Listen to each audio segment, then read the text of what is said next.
হেন ব্ৰাহ্মণত কৃষু অনুপুচি বাকুধ অগালি পাৰিলেও তাক নকৰিবা কুধ আপোনাৰ দুখে নষ্ট হয় বন্ত পুনি মৰা কমাৰিবা আৰু দেখিয়া কুনি অনন্ত কন্দলিক হে মাধৱৰ দাস কৃষ্ণৰ চৰণে মাত্ৰ কৰিও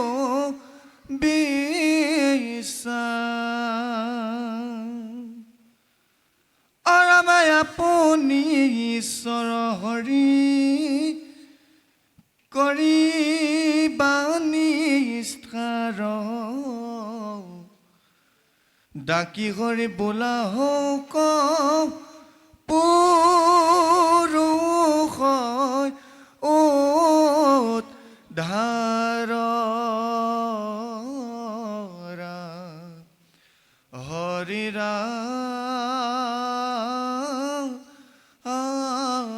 ৰাম ৰাম। এতিয়া এইকণ আমাক বুজাই দিলে ব্ৰাহ্মণ জাতিটোক আমি সমাধিব জানিব লাগিব। কাৰণ কিয় জানে, বামন দৰ্শনে পাপ হয়, ভকত দৰ্শনে পাপ হয়, বৈষ্ণৱ দৰ্শনে পুণ্য সঞ্চয় হয়। চব বাহাকাৰে তাক বিন্ধিলে নহয়, ভীষ্ম গুচি গ'ল আৰু কিন্তু তাতে সি হানাতে জহামালটো শুকাই শুকাই শুকাই শুকাই মৃত্যু হ'ল, হয়নে? সেইকাৰণে আজি 3টা জন্মৰ পাছত আহি আকৌ ভীষ্ম হৈ 56 দিন সৰসজ্জাত থাকিলে, 56 দিন থাকিলে, 56 দিন সৰসজ্জাত থাকিলে। আৰু এটা কাৰণে তেওঁ মানে চব পিনে খেলি মেলি লাগি গ'ল। কি কাৰণত জানে? কোনখিনিত লাগি গ'ল খেলি মেলি? তেওঁলোকে প্ৰথম যেতিয়া পাণ্ডু ৰজাৰ বাপেক হ'ল চিতাংগত, বিচিত্ৰ বিজয়, ইহঁতে দুটা নহয়, এই দুগৰাকী পত্নী যেতিয়া বিধৱা হৈ থাকিল, অকাল বিধৱা হৈ থাকিল, তেতিয়া মানে ভীষ্মৰ আদেশত ব্যাসক মাতি, সত্যৱতীয়ে ভীষ্মক মাতি কৈছিলে, বোপা তুমি মোৰ সতীয়া পুত্ৰ, হয়নে? গতিকে এতিয়া আমাৰ কুৰু বংশটো নিষ্পত্তি হ'ল, এইখিনিতে পঞ্চতংগত সীমা শেষ। গতিকে এতিয়া তুমি বিয়া কৰিব লাগিব, তুমি বিয়া কৰি যেনে তেনে বংশটো জীয়াই ৰাখিব লাগিব। তেতিয়া ক'লে ভীষ্মই, মই নোৱাৰিম, কাৰণ তোমাৰ ভাই দুটাক বিয়া পাতি দিলোঁ, অকালতে 2টা ল'ৰা মৰিল, 2জনী গাভৰু ছোৱালী বোৱাৰী হৈ আছে, গতিকে তুমি মানে বংশটো উদ্ধাৰ কৰা। তেতিয়া ভীষ্মই ক'লে, মই নোৱাৰিম, মই ভীষণ প্ৰতিজ্ঞা কৰা আছে তোমাৰ কাৰণে, তোমাক মোৰ পিতৃলৈকে বিয়া কৰিবৰ কাৰণতেই সেই সময়ত মই বিয়া নকৰোঁ বুলি প্ৰতিজ্ঞা কৰা হ'ল দাস ৰজাৰ ওচৰত। গতিকে মই প্ৰতিজ্ঞা ব্যৰ্থ নকৰিম। তুমি এটা কাম কৰা, ব্যাসক মাতি, তোমাৰ পুত্ৰ ব্যাসক মাতি তাৰ দ্বাৰা বংশ থিতি কৰা বা বহুৱা বা জন্মোৱা সুবিধাকণ লোৱা। এই তেতিয়া সত্যৱতীয়ে ব্যাসক চুমন কৰিলে। ব্যাসৰ বৰপুত্ৰ পৰাশমুনি ঔৰসে সত্যৱতীৰ গৰ্ভত জন্ম ল'লে ব্যাসমুনি। এই তেতিয়া ব্যাসমুনি অহাৰ লগে লগে সত্যৱতীয়ে আটাইকণ কথা ক'লে যে এই দুগৰাকী গাভৰু বোৱাৰী, তোমাৰ ভাইৰ 2টালৈ বিয়া কৰি লৈ আহিলোঁ, হয়নে? এটা 2টা ল'ৰা অকলতে মৰিলে, গতিকে এই 2জনী বোৱাৰীৰ গৰ্ভত যদি তুমি কিবা সন্তান দিয়া, তেতিয়া আমাৰ বংশটো জীয়াই ৰ'ব। তেতিয়া ব্যাসদেৱে সত্যৱতীৰ চৰণত ধৰি ক'লে, তুমি মোৰ মাতৃ, এই 2জনী মোৰ ভাই বোৱাৰী, এই ভাই বোৱাৰী 2জনী গৰ্ভত মই কেনেকৈ সন্তান দিম, মোক পাপে পাব, গতিকে মই নোৱাৰিম মানিবা, মই যাওঁগৈহে। গুচি গ'ল। যোৱাৰ লগে লগে সৰু বৰটো পালেগৈ। সৰোবৰটো যাওঁতে দেখে সৰোবৰত পানী ইমান বা ইমান, কিন্তু পানী নাই। তাৰ ওপৰতে গছ এডালিত কাঠশালিকা চৰাই দুটেই আছিল। কাঠশালিকাজনীয়ে উমনি লৈ আছে, থাকিবলৈ মানে কাঠশালিকাটোক কৈছে, তই যা বিগতে পানী অকণমান আনগৈ, মোৰ অন্থকণ্ঠ শুকাই গৈছে, পানী খাওঁ। তেতিয়া কাঠশালিকাটোৱে কৈছে, সৰোবৰ শুকাই গ'ল, পানী মই ক'ত পাম? কাঠশালিকাজনীয়ে কৈছে, এই মাত্ৰ সৰোবৰত পানী আছিল, এতিয়া পানী শুকাই যোৱা কাৰণটো কি? সেইখিনি তেতিয়া ব্যাস পাইছেগৈ আৰু। তেতিয়া কাঠশালিকাটোৱে কৈছে, মাতৃৰ বাক্য অৱহেলা কৰি মানে ব্যাসদেৱ গুচি আহিছে। তেওঁৰ মাতৃয়ে ক'লে, ভাই বোৱাৰী হ'লেও তুমি এজন ব্ৰহ্ম ঋষি, তুমি তেওঁলোকৰ গৰ্ভত সন্তান দিব পাৰিবা, তোমাক পাপে নুচুই।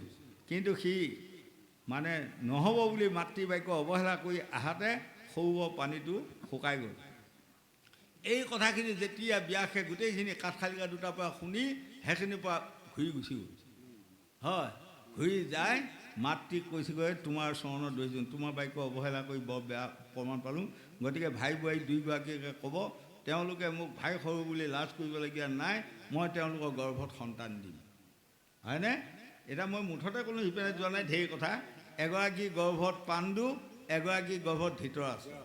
যেতিয়া জন্ম হোৱা নাই, এতিয়াতো ব্যাসেতো গৰ্ভত সন্তান থিতি কৰা হৈ গ'ল। এই তাৰপাছত তেওঁলোকে বহিলে, সেইখন সদন আৰু তেওঁলোকৰ, নহয় বাৰু? বহি সকলোৱে আলোচনা কৰিলে, এতিয়া ইয়াৰ পাছত কি হ'ব? তেতিয়া ক'লে, যোনটোৰে পাণ্ডুৰে কি কয় এইটো বিচিত্ৰ বিজয় হ'ল, চিতাংগদা ঘৈণীয়েকে হওক, দুয়োগৰাকী যোনটোৱে ডাঙৰ ল'ৰা জন্ম ল'ব, তাকে গোটেই হস্তিনানগৰ ৰজা পাতা হ'ব। হ'ল নহয়? আৰু সেই সময়ত তেতিয়া পাণ্ডু জন্ম হ'ল, পাণ্ডুৰ পৰা মানে যুধিষ্ঠিৰ, ভীম এইবিলাক ইত্যাদি জন্ম হ'ল। এই তেতিয়া সকলোৱে সদনখনত আলোচনা কৰিলে, এতিয়া ৰজা কাক পাতা হয়। তৎক্ষণাতে বিদুৰে মানে ক'লে যে এটা কথা, গুণী জ্ঞানীৰ ভিতৰত যুধিষ্ঠিৰ ডাঙৰ বৰপুত্ৰ জ্ঞানী, তাক ৰজা পতা হ'ব। ৰায় দিলে। ৰায় হোৱাৰ লগে লগে দুৰ্যোধন ওলালেগৈ। এসময়ত ওলাই যে আপোনালোকে ধৰি লওক, দুৰ্যোধনৰ বুঢ়ীমাক বা আইতায়েকৰ সকলৰ গৰ্ভত সন্তান থিতি হোৱাৰ লগত আপোনালোকে আলোচনা কৰিছিলে নহয়, সেই সদনৰ কাগজ পত্ৰখিনি উলিয়াওক। তেতিয়া উলিওৱা হৈ গ'ল। উলিওৱা হৈ তেতিয়া দুৰ্যোধনে কৈছে, এতিয়া কেনেকৈ যুধিষ্ঠিৰক ৰজা পাতিবা? আপোনালোকে কৈছে দুয়োগৰাকী অম্বালিকা, অম্বিকা, হয়নে? এই দুগৰাকী যোনটোৱে ডাঙৰ পুত্ৰ হ'ব সেই ৰজা হ'ব, কিন্তু ডাঙৰ পুত্ৰ এতিয়া মইহে।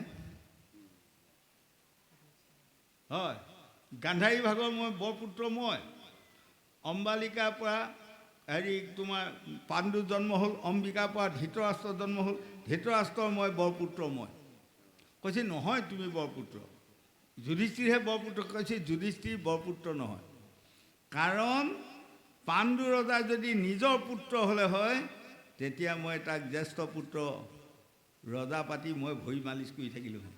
কিন্তু তেওঁ আচল পাণ্ডুৰ পুত্ৰ নহয়, তেওঁ যমৰ ঔৰসে কুন্তীৰ গৰ্ভত জন্ম হোৱা। গতিকে মই মানি ল'ব নোৱাৰোঁ। এই বাক্যৰ দ্বাৰা সদায় তোমালোকে মূৰফলীয়া হৈ থাকিব লাগিব, ভীষ্ম, দ্ৰোণ, কৃপচাৰ্য আদি কৰি। সেইকাৰণে এতিয়া মন কৰিবচোন, কুৰুক্ষেত্ৰৰ মহাৰণত ইমান জানা পণ্ডিত কিজনে বাৰু দুৰ্যোধনৰ ফলীয়া হৈ যুদ্ধ কৰিব বাধ্য কিয় হ'ল? এইখন কাগজৰ কাৰণে, হয়নে? গতিকে এইবোৰ উপৰি পুৰুষৰ কথা আজিও আমাৰ সেইটোৱে বাৰু চলি আছে। হয়, গতিকে প্ৰভু ভগৱন্তে আমাক কৈছে, আমাৰ শুদ্ধ অন্তৰে, শুদ্ধ চিতে সদায় এক হৈ থাকিবা, এক ভাবিবা কৃষ্ণ, নহয় ডাকি হৰি বোলা হৌক পুৰুষ উদ্ধাৰ। মই সাত পুৰুষক উদ্ধাৰ কৰিব পৰা ক্ষমতা আছে, আপুনি সাত পুৰুষক উদ্ধাৰ কৰিব ক্ষমতা আছে। তাৰমানে আমি এগৰাকীয়ে নাৰীয়ে আকৌ 14 পুৰুষক উদ্ধাৰ কৰিব পৰা ক্ষমতা আছে। কাৰণ মই নিজৰ মোৰ বোপাই সাত পুৰুষকহে মই উদ্ধাৰ কৰিব পৰা কলিত ক্ষমতা আছে। কিন্তু আইগৰাকীয়ে আকৌ তেওঁলোকৰ বাপেক মাককো সাত পুৰুষ, এই শহুৰ শাহুৰ সাত পুৰুষক উদ্ধাৰ কৰিব পৰা ক্ষমতা আছে। গতিকে আই মাতৃসকলৰ ক্ষমতা শক্তি বেছি, হয়নে? সেইকাৰণে আমাক কৈছে, সেইবুলি ক্ষমতা শক্তি বেছি বুলিয়ে চব পেনে যদি আপোনালোকে দখল কৰিব বিচাৰি ফুৰে, আমাৰ পুৰুষৰ গতিটো কি হ'ব? এতিয়া কথা এনেকুৱাহে হৈ আছে, হয়নে? গংগাৰ পাৰত শুকদেৱে পৰিহিত কৰি গৈ আছে আজি হাজাৰ হাজাৰ বছৰ আগত। ৰজা কলিত নাৰীৰ ৰাজত্ব হ'ব, নাৰীয়ে স্বামী বাক্য অৱহেলা কৰি ফুৰিব, নাৰীয়ে সৰু শাহুৰ বাক্য অৱহেলা কৰিব সকলোৱে নহয় কিন্তু শতকৰা 60জনেই মানে এইবোৰ বাদ বিচাৰ নকৰাকৈ গমন কৰা হ'ব শতকৰা 40জনেতো কামত নাহিব 100জন মানুহৰ ভিতৰত 60জন মানুহে ডিঙিত কলহ বান্ধি সাগৰ পাৰত লাইন লৈছে জাপ মাৰি দি পৰি মৰিব এটা বাকী থাকিল 40জনে মানে কলহ নাবান্ধাকৈ 40জনে যেনিবা 40জনীক ধৰিব আৰু 20জনীক কিহে ধৰিব এতিয়া এই 20জনী সাগৰত ডুব যাবা আগুৱাই গ'লেই এতিয়া এই দেশখন ইয়াত পাইছে গতিকে ধুমধাম আমি শাস্ত্ৰ ভাগৱতৰ জৰিয়তে উঠি অহা যুৱক যুৱতী প্ৰজন্মসকল ধুমাধুম আমি জ্ঞান দান দিব লাগে পাৰিলে 10ৰ মাজত যদি 5 যদি আমি সত্যতা জীয়াই ৰাখিব পৰা যায় তেতিয়াও আমি সকলোৱে এদিন শান্তি পাম বুলি ভাগৱতে আমাক সিদ্ধান্ত দি আছে গোবিন্দ দুলৰী মথুৰাবাসী ৰক্ষা কৰিবৰ বাবে বিশ্বকৰ্মাৰ দ্বাৰা শ্ৰীকৃষ্ণৰ দ্বাৰকা নগৰী নিৰ্মাণ অৰাম কাল যবনেৰো নগৰ বেঢ়িয়া দেখিলন্ত দামো দৰে বলভদ্ৰ সমেহিত আলোচন্ত অভকত কদয়াত ৰে বঢ়িয়া দেখিও কদদা যাদৱ বংশৰ দ্বৈত হন্তে ভৈল ভয় অইকাল যেন আৰু জৰাখণ্ড দুয়ো চক্ৰয়াতি হয় 3 কোটি শ্লেষ বাঢ়িলে আমাক জানাবৰ ভৈল মন্দ আজি বা কালি বা পৰসৈ কিবা আজি আশে জৰা খন্দ সপ্ত 10-23 আউসহী নিশেনা মাৰিলো 12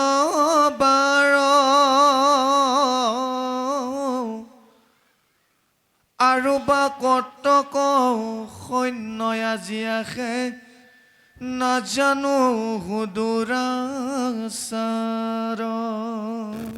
এতিয়া কথাটো হ'ল আজি আমাক ভাগৱতে আকৌ এইখন বনাব দ্বাৰকা নগৰখন লৈ গৈ সাগৰৰ মাজত কিয় বনাবলগীয়া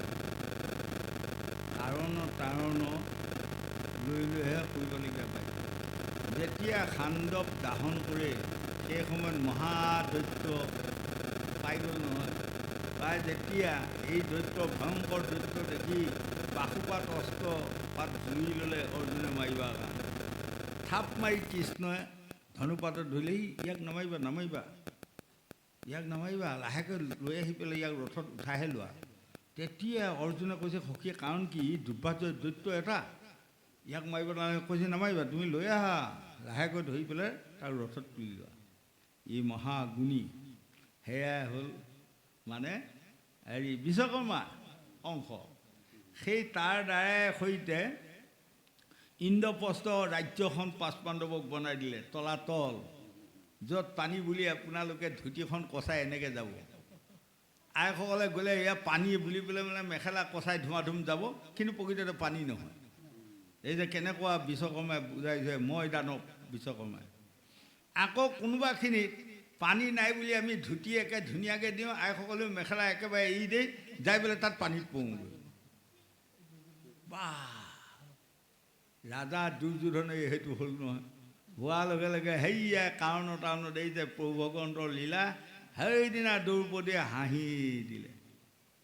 চালা অন্ধৰ লোক যে অন্ধই হা অন্ধপুত্ৰ যে সি অন্ধকে নহয় বাৰু পানী বুলি বাম পাই বামত বুলি পানীত ভৰি দিয়ে। সেইটো কথাতেই ৰাজা দুৰ্যোধনৰ কুৰুকুলৰ সভাৰ মাজৰ দিনা মনত পৰি মোক তই লাজ দিছিলে, তোক এনেকুৱা এটা লাজ দিম পৃথিৱীৰ মানুহে তোৰ অংগ পতংগ উলংগত কৰি চোৱা মই এতিয়া লাজ দিম। ভাই দুঃশাসন তুমি দেৰি নকৰিবা, গোটেই বস্ত্ৰকাৰী সভাৰ মাজত তাই ব্যৱস্থ কৰি দিয়া। তাই মোৰ সন্মান হানি কৰি থৈছিলে, তাইও সন্মান আজি হানি কৰি। ঈশ্বৰৰ কৃপাত 3টা জন্মৰ আগত তেওঁ এজনী সুদৰ্শিনা ঋষি পত্নী আছিল, কন্যা আছিল। যেতিয়া পলিষ্ঠ মুনিয়ে সৰোবৰত স্নান কৰি থাকে, পানীৰ ধাৰে পলিষ্ঠ মুনিৰ বস্ত্ৰখন উটুৱাই লৈ গুচি গ'ল। কিন্তু সেইদিনা আছিল অক্ষয়া তিথি দিন। তেতিয়া এই ছোৱালীগৰাকীয়ে কলচীটো থৈ মানে ইপিনে মুখ দি এনেকৈ ৰৈ আছে, ভাবিছে ঋষি উঠি যাব, তাৰপিছত মই গা পা ধুই পানী লৈ যাম আৰু। তেতিয়া ঋষিয়ে বুজি পাই ক'লে, এৰা ছোৱালী তুমি মোৰ পাছৰ ফালে গৈ গা ধোৱা পানী লোৱা কি কৰা কৰি পেলাই যোৱাগৈ, মই দুৰ্ঘোৰ বিপদত পৰিলোঁ, পানীৰ পৰা যাব নোৱাৰিম। বোলে কাৰণটো পানী উঠে পাই পেলাই মোৰ মানে তিয়নি বস্ত্ৰখন লৈ গুচি গ'ল, বস্ত্ৰহীনা হৈ আছিল। সেইটোৱে এই তেতিয়া সেই ঋষি কন্যাগৰাকীয়ে দীঘলে চাদৰখন দুফাল কৰি এই আগৰ পিনে ধাৰত যাই পেলাই দলি মাৰি দিলে লক ঋষিৰাজ।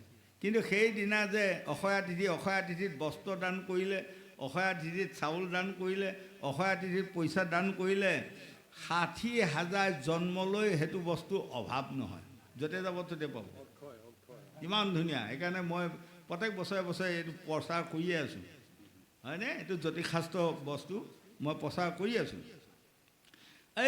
সেইটো যে বস্ত্ৰ দান কৰিলে ঋষি কন্যাগৰাকীয়ে নাজানে, কিন্তু আজি 3টা জন্মৰ পাছত কুৰুকুলৰ সভাৰ মাজত দুঃশাসনে গোটেই বেলাটো বস্ত্ৰ দান টানি হয়নে, গোটেই বেলাটো বস্ত্ৰ টানি বোলে বস্ত্ৰে সভা নধৰন্ত, সভাস্থলীয়ে বস্ত্ৰ নধৰা হৈ গ'ল, কিন্তু দ্ৰৌপদীৰ কেৰা আঙুলিটো ৰাইজে দেখা নাপালে। এয়াই হ'ল অক্ষয়া তিথিৰ ফল, হয়নে? গতিকে আজি আমাক এই কথাখিনি কৈছে যে 3 কোটি মেলছৰ গৰাকীজন কোন আছিল? কাল যৌৱন। হয়, যেতিয়া আপোনাৰ বেন ৰজা কাৰ পৰা জন্ম হ'ল? 12 ঋষিৰ পৰা। তেওঁৰ অংগৰজা, তেওঁৰ সতি সন্তান নাই। 12 মুনিক মাতি ক'লে, বৰ দুখ আৰু এতিয়া মোৰ ৰাজসিংহাসন কোনে পালন কৰিব, গতিকে কিবা এটা উপায় কৰক। তেতিয়া 12 মুনিসকলে পূজা এটা পাতি তাৰ পৰা এটা ফল তৈয়াৰ কৰিলে, ক'লে তোমাৰ ৰাণীক এই ফলটো খুৱাই দিলে ধুনীয়া ল'ৰা এটা জন্ম হ'ব।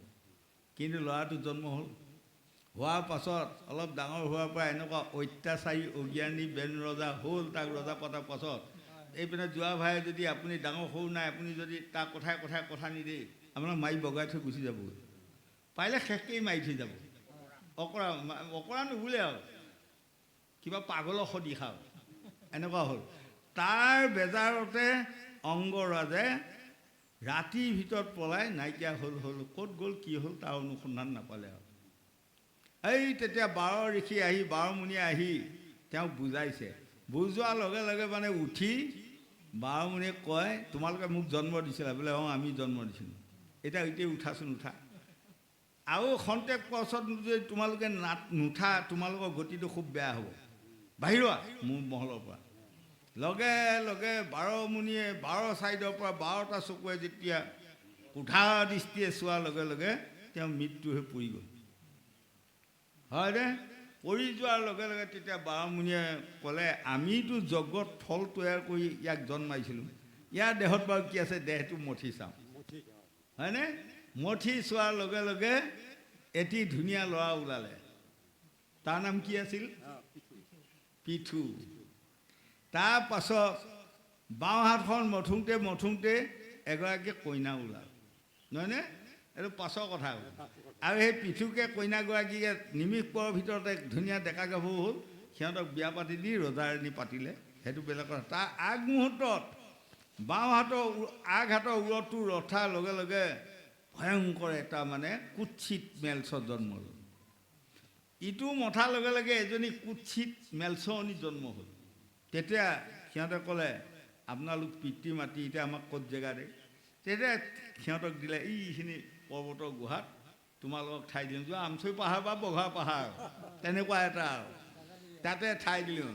এই তেতিয়াৰ পৰা যাওঁতে যাওঁতে যাওঁতে যাওঁতে সিহঁতৰ মানে কৌটি কৌটি মেলছ হৈ গ'ল আৰু বংশ বাঢ়ি বাঢ়ি আৰু এতিয়া কংসক যিদিনা কৃষ্ণই বধ কৰাৰ লগে লগে কংসৰ দুগৰাকী পত্নী জৰাসন্ধৰ কন্যা দুইজনীকে কংসই বিয়া কৰিছিলে। কংসই পত্নী দুয়োগৰাকীয়ে গৈ জৰাসন্ধক গোচৰ দিলে, তুমি পিতৃ ইমান বলিষ্ঠ, গতিকে এতিয়া আমাৰ দুইজনীকে বিধৱা, যিটোক স্বামী মাৰি পেলাই বিধৱা কৰিলে, অকাল বিধৱা কৰিলে, সেই কৃষ্ণক যদি তুমি মাৰি দিয়া তেতিয়াহে আমি সন্তোষ পাম। জৰাসন্ধ হৈ গ'ল। আৰু কংসৰ আছিল সখীয়ে কাল যৌৱন। কাল যৌৱনৰ ওচৰত যাই ক'লেগৈ, আপুনি আমাৰ স্বামীৰ সখী, আমি কোনোবেনে শান্তি পোৱা নাই। 17 বাৰ মোৰ পিতা জৰাসন্ধই যুদ্ধ কৰি জয় হ'ব পৰা নাই, পৰাজয়। গতিকে তুমি যদি কৃষ্ণক বধ কৰি দিয়া তেহে আমি শান্তি পাম। এতিয়া এইপিনে মানে কাল যৌৱন উঠিলে, মোৰ সখীক মাৰি মোৰ সখী ছোৱালীকেইজনীক যেতিয়া বিধৱা কৰিল তাকো মই মাৰাই হ'ব। দস্যুবিলাকৰ মানে দৈত্যবিলাকৰ ৰাক্ষসবিলাকৰ নাকৰ আগত যিটো পায় আৰু ফিৰি চোৱা সময় নাই, তাকে কৰি পেলাব, ভাল বেয়া বিবেচনা নাই, হয়নে? এতিয়া 17 বাৰ মানে মধুপুৰখনত যুদ্ধ কৰি লটি ঘটি খাইছে যে ভাত এমুঠি খোৱাৰ শান্তি নাই। কৃষ্ণই কৈছে, এই ভাত খাবা বহিবহে, সৈন্যই আহি বেৰি ধৰিলে আধা খোৱাকৈ উঠি লৰ মাৰা। গতিকে এটা কাম কৰা যাওক, সাগৰৰ পাৰত সাগৰৰ মাজত এখন দ্বাৰকা নগৰ সৃষ্টি কৰিম, যাতে এইসকলে কোনো ৰকমে প্ৰৱেশে কৰিব নোৱাৰে। মাত্ৰ এখনে দৰ্জা ৰাখিম, দৰ্জাখনে আমিও ওলাম, কোনোবাইও যাব পাৰিব, বিনা পাৰ্মিশ্যনত যাতে তাত সোমাব নোৱাৰে। এনে এখন সাগৰত মানে ধুনীয়া সোণ সুবৰ্ণৰ দি ৰূপ তামৰে সৈতে তৈয়াৰ কৰি এখন দ্বাৰকা নগৰ বনাম। আৰু ৰুক্মিণীৰ এটা বৰ সুন্দৰ মূৰ্তি বনাম বা তাত এটা মন্দিৰ বনাম, হয়নে? এতিয়া এইবিলাক আমাৰ দেহমাগতো বুজাব বাৰু। তেতিয়া এইটো আজি থিয়াং কৰিছে, কাৰণ নহ'লে এই শত্ৰুৰ পৰা আমি শান্তিৰে বসবাস কৰিব নোৱাৰিম। তেতিয়া তাত প্ৰশ্ন কৰিছিল দেৱঋষি নাৰদে এদিন, প্ৰভু আপুনি জগতৰ ঈশ্বৰ, আপুনিনো জৰাসন্ধক বধ কৰি দিব নোৱাৰেনে? কাল যৌৱনক জানো বধ কৰি দিব নোৱাৰেনে? নোৱাৰিবলৈ যে আপুনি ইমান দুখ কষ্ট খাই ফুৰিবলগীয়া হৈছে। তেতিয়া পৰম প্ৰভু কৃষ্ণই কৈছে, বিধিৰ লিখন নজায় খণ্ডন, কাৰ শক্তি আছে তাক কৰিবে মোচন। সকলোৰে লিখনি এটা এটা আছে, ইমান দিন এইখিনি খাব, সিমান দিন ই খাব। গতিকে জৰাসন্ধৰ ইমানখিনি আয়ু আছে, কাল যৌৱনৰ ইমানখিনি আয়ু আছে। যিদিনা আয়ু মোৰ পৰিব মই তাহাঁতক খাওঁতকৈ মাৰিব পাৰিম। চাউল থাকালৈ আৰু থাকালৈ মই মাৰিব পৰা ক্ষমতা মোৰো নাই। দেখিছা দেৱঋষি নাৰদ, মোৰ কপালতো লেখি দি পঠিয়ালে কি, তুমি দৈৱকী গৰ্ভত কাৰাগাৰত জন্ম ল'বা, কিন্তু তোমাৰ মাতৃৰ তন খাব নাপাবা। তুমি গৈ যশোদা মানে এগৰাকী মাতৃ তাৰ তন খাবা। তাৰ প্ৰমাণ আজি 60 বছৰীয়া 50 বছৰীয়া বা 62 বছৰীয়া তেনেকুৱা বয়সৰ এগৰাকী তনত কিবা গাখীৰ আছিল নেকি? নাই। যেতিয়া নন্দই মাথাত লৈ বা কোলাত লৈ কৃষ্ণক থ'বলৈ অহাৰ লগে লগে যশোদাৰ তন ইমান ডাঙৰ হৈ আহিল, গাখীৰে ভৰপূৰ হৈ, মানে এনেই গাখীৰ ওলাই থকা হ'ল। এইটো একো বেয়া কথা নহয়, ভাল কথা এইটো। দেখিছেনে? ঈশ্বৰৰ ইচ্ছা। গতিকে ঈশ্বৰৰ ইচ্ছা হ'লে পতানতো চাউল ওলায়। ঈশ্বৰৰ ইচ্ছা যদি নহয় ধানতো পতান হয়, মন কৰিব। গতিকে সকলো ঈশ্বৰৰ ইচ্ছাটোৱে সঁচা, আমাৰ মনে বিচাৰবিলাক চব মিছা। গতিকে আজি কৃষ্ণ গৈ সেইকাৰণে যেতিয়া 7 বছৰ 8 বছৰ 9 বছৰ বয়সত যায়, দৈৱকীক মোকল কৰি দিয়াৰ লগে লগে কাৰাগাৰৰ পৰা দৈৱকীয়ে সাবত মাৰি ধৰি কৈছে, বোপা চুমাকে চুমা খাই থাকিলেও তোমাক এতিয়া হাপা নপলায়, কিন্তু এতিয়া চুমা খোৱাৰ লগে লগে কি কৰিছা তুমি, মুখখন ইবেন নিচা ইবেন নিচা। লাজ পাইছে আৰু নহয়নে? আমি 3 বছৰ 2 বছৰ 4 বছৰ 5 বছৰ হোৱা ল'ৰা ছোৱালীকেইটাক আমি দগৰি চুমা খাই থাকিলেও সেই লাজ নকৰে। এতিয়া তুমি লাজ কৰিলা। আৰু যি সময়ত তোমাক ধুৱাব লাগিছিল, শৌচ পেচাব ধুৱাব লাগিছিল, মোৰ ভাগ্যই নাতিলে। তোমাক টন খুৱাব লাগিছিল, মই টন খুৱাব নাপালোঁ। এনেকুৱা মোৰ দুৰ্গতি, তুমি ভগৱান হৈ মোক এনেকুৱা দুৰ্গতি কৰিলা। মই তোমাক কোলা ল'ব নাপালোঁ, ধুৱাব নাপালোঁ, খুৱাব নাপালোঁ বুলি বুকত ভুকিয়াই কান্দি কৃষ্ণক সাৱটি ধৰি ব্যাকুল। এই তেতিয়া হাঁহি পেলাই কৃষ্ণ কৈছে, মা বেজা নকৰিবা, তুমি পূৰ্বজন্মত কোন আছিলে জানা? বোলে কোন? তুমি কৈকেয়ী আছিলা। ৰাম অৱতাৰ যেতিয়া মই ৰাম অৱতাৰ লওঁ, তুমি মোক হিংসা কৰি 14 বছৰ বনবাস দিছিলা। হয়, মই এইপিনে বাৰু বেছিকৈ নাযাওঁ। 14 বছৰ তুমি বনবাস দিছিলা, মোৰ সাই সন্মান ইজ্জত হানি কৰিলা। তোমাৰ আগত মই টন খাব লাগে? হা? সেইকাৰণে বিধাতাই তোমাৰ টন খোৱাৰ পৰা বঞ্চিত কৰিলে মোক। তোমাৰ পৰা অন্ন নাখাওঁ মই। 14 বছৰ বনবাসত ফল মূল খাই খাই মই সীতাক সৰুৱে কান্দি কান্দি কান্দি কান্দি ফুৰোঁতে মোৰ দিন গ'ল। তুমি ইমান জান টনা দিলা, তোমাৰ হাতে মই অন্ন খাম? গতিকে বিধাতাই লিখি দিলে অন্ন খাব নালাগে। যশোদাৰ ঘৰত গৈ দিনটো গৰু ৰাখি কৰা ভাত কেইটামান কৰাই গুৰি সান্দহ জলপান খাই খায়ো মই আনন্দৰে বাঁহী বজাই বজাই নন্দ যশোদাক শান্তি দি আছোঁ। আৰু যশোদা দেৱীয়ে বাটত ওলাই ফিৰি ফিৰি চাই আছে আৰু আহি আছে জানো? বাঁহী মাত শুনালে, পি পি পি পি পা পা শুনিলে নহয়? আহিলে, আমাৰ দেহাটো আহিলে। হয়, কিমান আনন্দ দিলোঁ। তোমাক কিয় নিদিলোঁ জানা? তুমি এই সময়ত মোক হিংসা কৰি যিমান যান্ত্ৰণা দুখ দিলা, ক'ৰবাত ঠাই নাই মা। গতিকে তুমি বেয়া নাপাবা। এতিয়াও যে তোমাক মই মা বুলি স্বীকাৰ কৰি আছোঁ, ইও ঢেৰ বুলি ধৰি ল'বা। হয়নে গোহাঁই? ঢেৰ বুলি ধৰি ল'বা। হয়, গতিকে বিধিৰ লিখন নাযায় খণ্ডন, কাৰো শক্তি আছে তাক কৰিব মোচন। আমাৰো ল'ৰাসকলে ছোৱালীসকলে জানি লোৱা উচিত। কোনোবা এজনে গাড়ী চলাই, মন কৰিবচোন, তেওঁ যদি নিজে জানে পূৰ্বজন্ম মোৰ পুণ্য ফল এইটো, মই গাড়ী চলাই ভাত খাব লাগিব, গতিকে সৎভাৱেদি মই গাড়ী চলোৱাই ভাল। এজনে চাকৰি কৰিছিল, তেওঁ জানিব লাগে পূৰ্বজন্মৰ পুণ্য ফলে মোৰ এইটো চাকৰি। আমাৰ গোসাঁই ঈশ্বৰ পূৰ্বজন্মৰ পুণ্য ফল। তেওঁ আজি তেওঁৰ ওচৰত বহুতেও শৰণ ল'ব বা বহুতেও শিষ্য হ'ব আৰু তেওঁক এনেকুৱাত আমন্ত্ৰণ কৰিব। এয়া পূৰ্বজন্মৰ পুণ্যৰ ফল। মোক আজি কোনেও কিয় নকয়, যাওকহে আপুনি শৰাই এখন আগবঢ়াওক বুলি ইমান ভাগৱত গাই ফুৰিছোঁ। কোনোবাই কৈছেনে মোক এদিন, যাওক যাওক আপুনি শৰাই এখন আগবঢ়াই লওক আৰু? কয়? নকয়। কিয় জানে? সেইটো পুণ্যভাগ মোৰ নাই, মোৰ আছে এইটো পুণ্যভাগ। গতিকে য'তেই নাথাকোঁ মোক মাতি আনি পেলাই বহাব লাগিব ইয়াত। সেইটোকে আমাক কয় যে আদি দৈবিক, আদি ভৌতিক, আধ্যাত্মিক তিনিটা তাপ। আদি দৈবিকটো বিধিৰ লিখন নযায় খণ্ডন, কাৰো শক্তি আছে তাক কৰিব মোচন।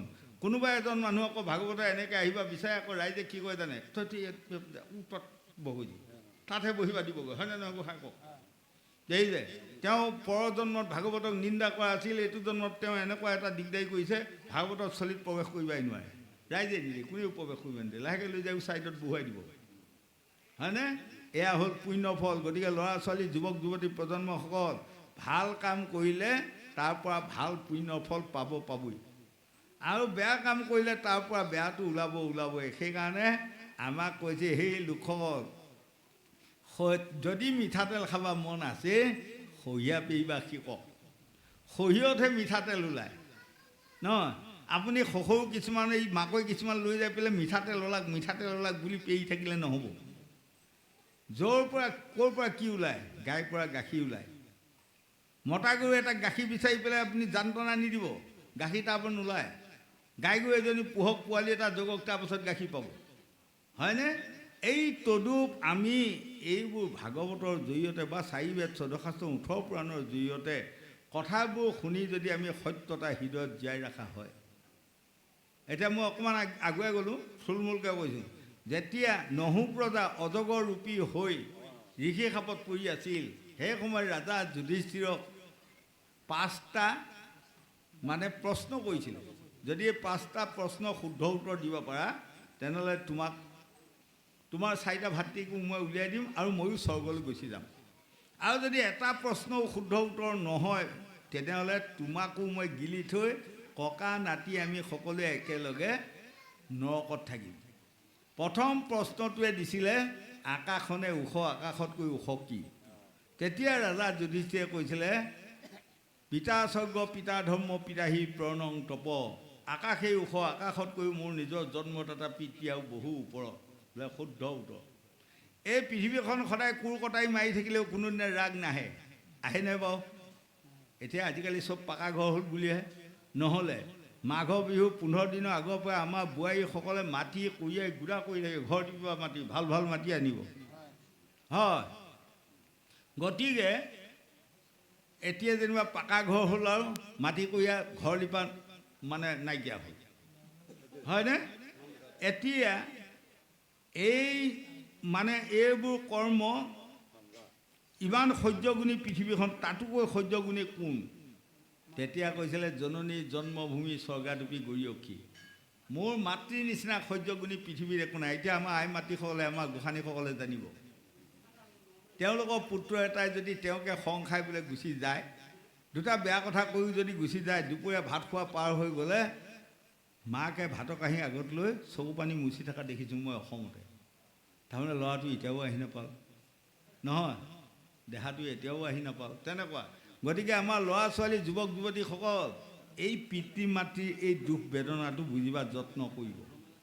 যিসকলে পিতৃ মাতৃৰ দুখ বেদনা বুজিবাৰ যত্ন কৰে সেইসকলে এইখন পৃথিৱীত শান্তি লাভ কৰিব পাৰে বুলি শাস্ত্ৰ ভাগৱতে আমাক বুজাই আছে।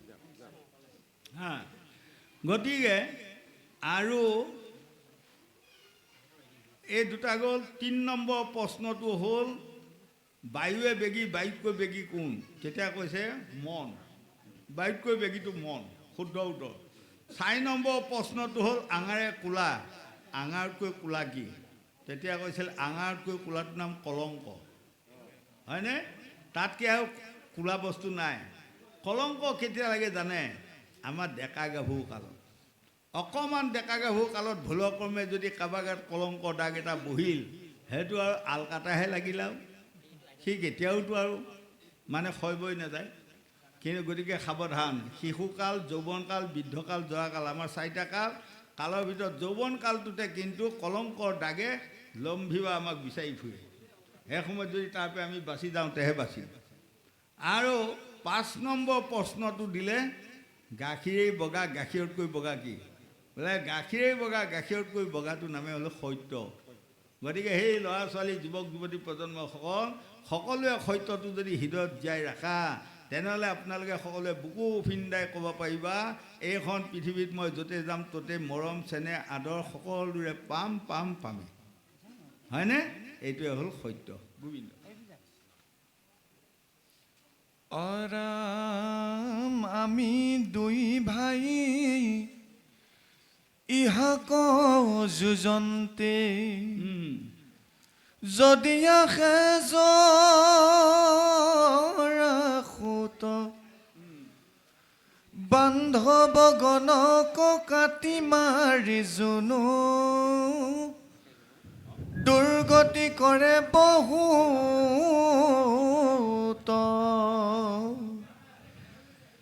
কিবায়া শিবেৰহি সবংশকে ধৰি জুনুনেয়নি জৰাজ, তেবে তো আমাৰ জীৱন অধিকাৰ পাইবই আমি বৰলাজ,